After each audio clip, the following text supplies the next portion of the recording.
Binisita ng GMA Integrated News ang first shooting day ni Shuvi Etrata para sa GMA Pictures and Mentor Productions collab na Huwag Kang Titingin. Mahirap siya in fairness yung horror kasi matatakotin ako, pero alam mo yung yung reactions ko at least normal kasi matatakotin nga ako. So, tinatakot talaga din ako ni Direk.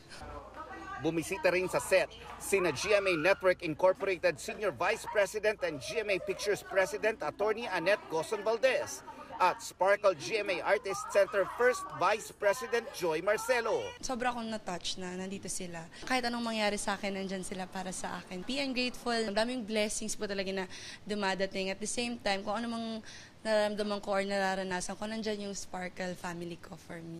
Kasama rin ni Shuvi sa pelikula ang kanyang TDH na si Anthony Constantino. Her work ethic is something it's really like no other. Kasabay ng Huwag Kang Titingin, sunod-sunod ang projects ni Shuvi matapos maging housemate sa PBB Celebrity Collab Edition.